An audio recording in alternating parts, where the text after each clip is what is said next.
السلام علیکم، میں ہوں بشار صدیق اور آپ دیکھ رہے ہیں بردرز ولاگ۔ پچھلے دنوں ہمارے وزیر اعظم صاحب نے پورے لاؤ لشکر کے ساتھ چین کا وزٹ کیا۔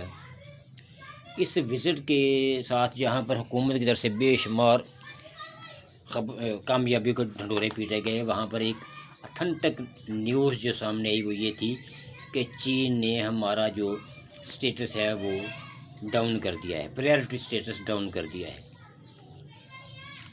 اور جو اب تک کے ماہرین کے مطابق وہ کیوں ہوا، اس کی وجوہات کیا تھی۔ ڈپلومیٹ انٹرنیشنل جریدہ چین اور ایشیا پیسیفک اور دنیا کے ساتھ تعلقات میں ایڈیٹوریل کرتا ہے، اس کے آرٹیکل اسپیشلائز کی جانچ پڑتال کے بعد ہی شائع ہوتے ہیں۔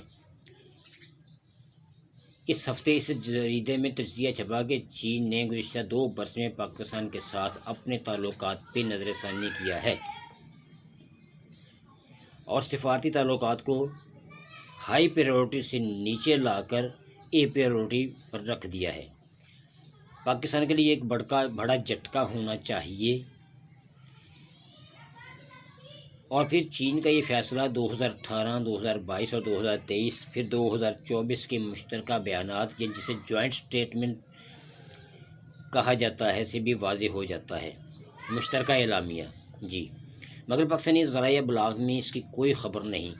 ایسا کیوں ہوا، اس کی کیا اہمیت ہے اور اسی صورتحال میں پاکستانی اداروں اور وزارت خارجہ کو کیا کرنے کی ضرورت ہے، یہ ویڈیو اس حوالے سے ہے۔ ظاہر ہے کہ چودھری نظام الدین کی سوشل میڈیا ٹیم اس ویڈیو کو مختلف طریقوں سے روک رہی ہے تاکہ یہ کم سے کم نظر آئے۔ آپ اس کا ہوم پیج زیادہ سے شیئر کریں اور آخر تک دیکھیں۔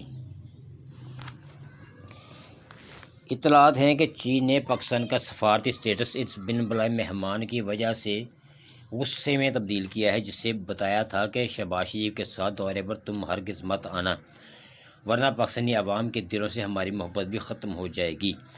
وہ گیا، چین نے برا مانا اور پھر سفارتی سٹیٹس تبدیل کر دیا۔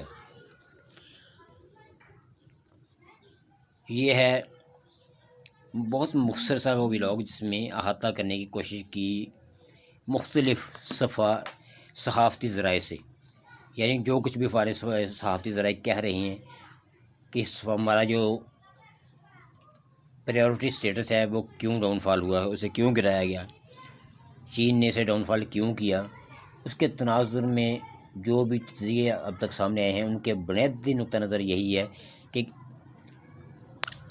ہمارے ایک صاحب جو ہیں وہ وزیر اعظم صاحب کے ساتھ مقتدرہ شخصیت جب دورے پر گئی تو یہیں سے انہوں نے برا منایا۔ وہ نہیں چاہتے کہ یہ شخصیت جو ہے یہ وزٹ کرے چائنا کا۔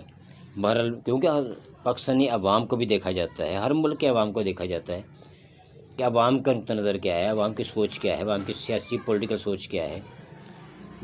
تو بہرحال یہ جو بھی وزٹ ہوتے ہیں ان کی بہت چھان بین ہوتی ہے، تو اس میں سب میں وزٹ میں شامل افراد کو دیکھا جاتا ہے، ان کی عوام پذیرائی کو دیکھا جاتا ہے، اور یہی اب تک کی بنیادی وجہ سامنے آئی ہے کہ چین نے ہمارا جو پریورٹی سٹیٹس ہے وہ ڈاؤن فال کر دیا ہے۔ ملتے ہیں اگلے ولاگ میں، خدا حافظ۔